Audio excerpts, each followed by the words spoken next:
Internet की इस दुनिया में गाइडेंस और मिसगाइडेंस साथ साथ चलती है। कोई भी किसी भी टॉपिक पे व्यूज वीडियो बना लेता है, अच्छे व्यूज मिल जाते हैं और लोग एस्पिरेंट्स घबरा जाते हैं। इस सारे शक को दूर करने के लिए आज रांची ब्रांच से 19 एसएसबी बोर्ड के प्रेसिडेंट, जी हां, सिलेक्शन सेंटर ईस्ट के प्रेसिडेंट ब्रिगेडियर अमर नारायण सर एक बार फिर त्रिशूल डिफेंस एकेडमी के चैनल पे। सर स्वागत है आपका। Thank you so much. Thank you so much for for taking out calling your me. time, sir. Thank you. I'm always happy to interact with the candidates who wish to join the defense forces. Sir thank you Indeed. Sir जैसे मैं बोल रहा था कि internet की इस दुनिया में ना आजकल मिसगाइडेंस ज्यादा चल रही है गाइडेंस से, लोग बड़ा परेशान रहते हैं।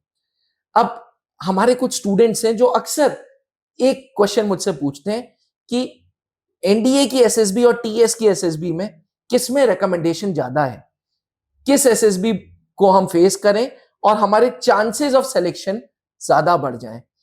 आप इतने तजुर्बे वाले हैं, सिलेक्शन सेंटर ईस्ट को हेड किया है आपने। Nobody on this earth is better person to answer this question because किसी स्टूडेंट से बात करना, किसी रिकमेंडेड कैंडिडेट से बात करना और सिलेक्शन सेंटर के प्रेसिडेंट से बात करना, वो भी ऐसे सिलेक्शन सेंटर जहां पे नंबर ऑफ रिजेक्शन ज्यादा है, जिसको कई लोग रिजेक्शन सेंटर भी बोलते हैं। Sir will be very grateful अगर आप अपने इनपुट शेयर करें। या व्हाई नॉट। सो जैसा आपने पूछा, क्योंकि ये सवाल बहुत कैंडिडेट्स के मन में आता है और जैसा आपने ये भी बताया कि मैं 19 एसएसबी का प्रेसिडेंट काफ़ी लंबे समय तक था, मोर देन 3 इयर्स। सो इसमें ऐसा है कि देखिए, दोनों जो एंट्री हैं दोनों आपको पता ही है कि 12th के बाद की एंट्री हैं। So these 2 options are the only options where candidates can join the army after 12th। तो दोनों मेरे हिसाब से तो बहुत बढ़िया एंट्री है, बहुत बढ़िया ऑप्शंस है, लेकिन दोनों के कुछ सटल डिफरेंसेस हैं, which is what you want to know from me. जी अभी आपको जैसा पता ही है कि जो कैंडिडेट एनडीए जाना चाहता है, he has to appear for the UPSC examination and that examination is very frankly not easy. आपकी साइंस और मैथ्स अच्छी होनी चाहिए, आपकी तैयारी अच्छी होनी चाहिए। सो जिस कैंडिडेट की तैयारी यूपीएससी की अच्छी है और यूपीएससी में वो पास हो सकता है, तो I would recommend definitely he should try for NDA entry. But किसी भी कारण से हो सकता है कि आपकी साइंस ठीक थी, मैथ भी ठीक था, लेकिन आपकी तैयारी ठीक नहीं हो पाई, या किसी कारण से कोई एक पेपर ठीक नहीं रहा और आप यूपीएससी जो एग्जामिनेशन है एनडीए का वो नहीं पास कर पाए, तो आपके लिए फिर टीएस भी एक बहुत बेहतर ऑप्शन है। लेकिन इसमें भी आपको, जैसा आपकी जो नया नियम कुछ सालों से चला आ रहा है कि आपने इंजीनियरिंग का जो एग्जामिनेशन है जेईई, इसकी जो फर्स्ट टेस्ट है, what is that called, JEE mains. तो जेईई मेंस आपने देना पड़ेगा और उसमें जो एक मिनिमम कट ऑफ जो सेट किया हुआ है हमारे आर्मी हेडक्वार्टर ने, उतने नंबर लाने पड़ेंगे, बट वो कट ऑफ बहुत ज्यादा हाई नहीं है and most candidates are able to get that. So एक तो ये बात हो गई आपके इनिशियल स्टेप्स की। सो अगर आपने जेईई दिया हुआ है तो मैं तो रिकमेंड करूंगा कि आप दोनों ऑप्शन भरें, क्योंकि कोई ऐसा नहीं है कि अगर आपने एनडीए भरा है तो आपको टीएस में नहीं जा सकते हैं। तो I will recommend you should try for both, क्योंकि किसी कारण से अगर आप मान लीजिए आपने यूपीएससी का रिटर्न पास किया है और आपका एसएसबी में नहीं हुआ, हो सकता है कि आपका टीएस में एसएसबी में हो जाए। So best option is to try for both. Now इन दोनों में और क्या फर्क है, टीएस में सिर्फ 100 सीट्स हैं ओवरऑल, वेयर एनडीए में 300 सीट है। तो ये एक बहुत बड़ा फर्क है, because vacancies are more, so chances are more.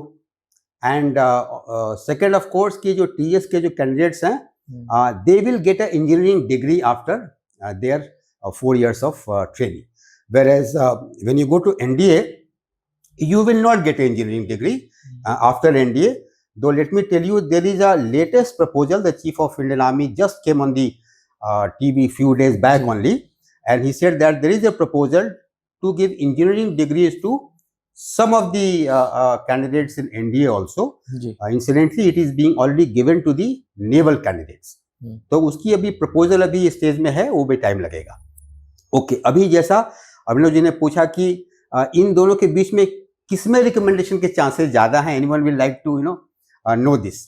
Now the major difference इसमें ये है कि since people who are trying for NDA they have already crossed a very difficult hurdle by passing the UPSC written examination, तो क्या होता है कि जो number of candidates who are called for the screening on day one is relatively much less. अच्छा, normally हम 80 के आसपास बुलाते हैं, कभी 70, कभी 80, कभी 90, इतने ही बुलाते हैं। एंड जैसा सब आपको पता होगा कि एक एसएसबी में maximum capacity to retain after screening is 40 से ऊपर अच्छा। हम वहां रख ही नहीं सकते हैं। लॉजिक बड़ा सिंपल है, it's simple maths. Her SSB में 4 जीटीओ होते हैं जी, और एक जीटीओ बैच के पास मैक्सिमम 10 कैंडिडेट होते हैं। 10 into 4 40, so one SSB cannot keep more than 40। अच्छा सर। अब टीएस की अगर हम बात करें तो टीएस में क्या है कि कोई आपकी रिटर्न आई मीन वैसे तो एक जेई मेंस का टेस्ट हुआ है, but the test is very low level, उतना मुश्किल नहीं है। So number of candidates who come to the threshold are far too many. So to ensure that just about 40 of them get retained, the number of people who are called for the screening are too large। अच्छा, so normally आप देखेंगे कि NDA की screening के लिए day one में करीब 70, 80, 90 लोग होंगे और उसमें से 35-40 रिटेन होंगे। सो अगर आप कैलकुलेशन करेंगे परसेंटेज का, सो इट्स अबाउट 50% जी, so very good chance of getting retained in stage 1 अच्छा in screening। जी, whereas in TS they may call 150 to even 200 candidates, लेकिन रिटेंशन तो जैसा मैंने कहा 40 ही होना है जी, अगर it's like a train reservation में अगर 72 सीट्स हैं तो 72 ही बढ़ती है। अगर आपके पास ज्यादा भी भीड़ है छठ के टाइम में तो 72 लोग ही जा पाएंगे। बिल्कुल बिल्कुल सो बिल्कुल। That way the screening process is much more difficult for TS अच्छा, कंपेयर टू एनडीए। तो उसमें आपको क्या है, स्क्रीनिंग में जो जीडी वगैरह होता है और पीपीडीटी में जो एक जीडी होता है उसमें आपको अच्छी तैयारी करनी पड़ेगी। And of course you have to be little lucky. कई बार क्या होता है ज्यादा भीड़ में कुछ अच्छे बच्चे भी रह जाते हैं। So screening is little easier for NDA compare to TS. Once screening is done then SSB is same. उसके बाद से तो जो प्रोसीजर है 5 दिन का, वो चाहे टीएस हो, चाहे वो एनडीए हो, चाहे टेक्निकल एंट्री हो, चाहे जैक ब्रांच हो, इट इज एग्जैक्टली सेम। तो उसमें कोई डिग्री ऑफ डिफिकल्टी कम या ज्यादा नहीं है। सर, बीइंग द प्रेसिडेंट, कभी ऐसा भी हुआ है मतलब आपके एक्सपीरियंस में कि एनडीए का बैच आ रहा है तो मिनिस्ट्री ऑफ डिफेंस ने या हेडक्वार्टर्स ने बोल दिया कि यार इसमें ज्यादा रिकमेंडेशन चाहिए, या टीएस का बैच आ रहा है तो इसमें ज्यादा रिकमेंडेशन चाहिए?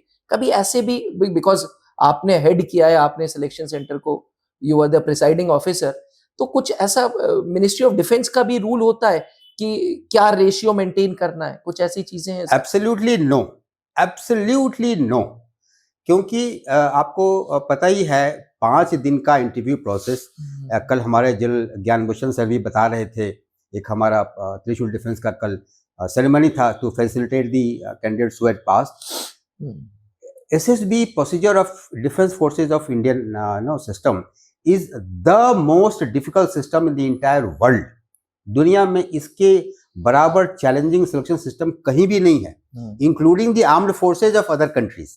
बाकी जगह तो आपको पता ही है, आईएएस वगैरह सब में आधे घंटे की 1 घंटे की इंटरव्यू होती है, that's about all. So the selection process is very very difficult. So this is the issue which I will like to convey to you। तो कभी भी ऐसा कोई आपके पास नहीं आया? No। So they ensure that we maintain the minimum passing percentage। कितने बार ऐसा होता है कि we have a wash out। आप वही रखते हैं, आपने सुना होगा, जी 40 लोग हम रखते हैं और उसमें से 0 कैंडिडेट पास होते हैं। लेट मी टेल यू, जैसे आप बता रहे थे कई जगह सोशल मीडिया में होता है कि रिजेक्शन सेंटर है। As a president we have been there for so many years। If I tell you actually that day हमें भूख नहीं लगती है, we feel so bad। we are very disheartened because आप देखिए ना 5 दिन हमारे पूरे जो एसएसबी के जो ऑफिसर्स हैं, 4 जीटीओ हैं, 2 इंटरव्यूइंग ऑफिसर हैं, 4 हमारे साइकोलॉजिस्ट हैं और स्टाफ है। हमने पूरी मेहनत करी, हमने 5 दिन मेहनत करी और हमें 0 कैंडिडेट मिले या 2 कैंडिडेट मिले, we are not happy. We want to select candidates. But we have to maintain the minimum standard. कल उस कैंडिडेट जिसको हम सिलेक्ट करते हैं उसने डिफेंस फोर्सेस का ऑफिसर बनना है. He has to become an officer in the army, ji, air force ji, or navy. Ji. He has to lead people to, if required, death also, like in Kargil. Ji. So we cannot reduce the standard. अच्छा. So in short, the reply to your question is that never is ever a pressure on us to reduce the standard and to take more intake. In fact, कई बार आपने सुना होगा कि इस entry में तो merit ही नहीं बना. It is very common. जैसे कि एसीसी की एंट्री है उसमें most of the time merit बनता ही नहीं है क्योंकि वो भरता नहीं है. हमारे उतने बैंड हम कैंडिडेट पास नहीं कर पाते एसएसबी में. Same for some of the short service entries in OTA. But because we have to maintain the standard. मतलब कॉम्प्रोमाइज नहीं करेंगे. हाँ, कॉम्प्रोमाइज हम कर ही नहीं सकते because then we will be harming the Indian defence forces. क्या बात है सर. एस्पिरेंट्स सर के इस छोटे से कॉन्वर्सेशन में एक चीज समझ आ गई होगी कि एनडीए की एसएसबी हो या टीएस की एसएसबी हो, it is the screening stage. जहां बैच साइज बड़ा हो जाता है तो ऑटोमेटिकली रिकमेंडेशंस कम हो जाते हैं. इसकी वजह से ऐसा लगता है कि टीएस एसएसबी में रिकमेंडेशंस कम है, बट ऐसा बिल्कुल भी नहीं है. एस्पिरेंट्स, जैसे कि मैंने वीडियो चालू करने से पहले बात की थी कि एक्चुअली हो क्या रहा है कि सोशल मीडिया के जमाने में ना मिसगाइडेंस इतनी ज्यादा तेजी से फैल रही है कि सही बात दब जाती है. और सही बात वही शख्स बता सकता है जो एक्सपीरियंस्ड हो, जो उस सिस्टम का हिस्सा हो. अगर आप भी इंडियन आर्म्ड फोर्सेस को ज्वाइन करना चाहते हैं, अगर आप भी मुझे सुन रहे हैं जो एनडीए पास हो चुका है या 10+2 टेक्निकल एंट्री स्कीम के थ्रू इंडियन आर्मी को ज्वाइन करना चाहता है, एसएसबी इंटरव्यूज की गाइडेंस सही जगह से लें, सही एसेसर से लें, उस एसेसर से लें जो सिलेक्शन सेंटर का हिस्सा रहा हो. अगर आप भी त्रिशूल डिफेंस एकेडमी में ब्रिगेडियर अमर नारायण सर के साथ एसएसबी का बैच लेना चाहते हैं तो मैं आपको बता दूं, ब्रिगेडियर सर का एक सख्त रूल है कि एसएसबी का बैच साइज 10 या उनसे कम बच्चों का ही होगा. जी, बहुत बड़ा बैच साइज सर नहीं चलाते बिकॉज इंडिविजुअल अटेंशन देना ही सर की खास बात है.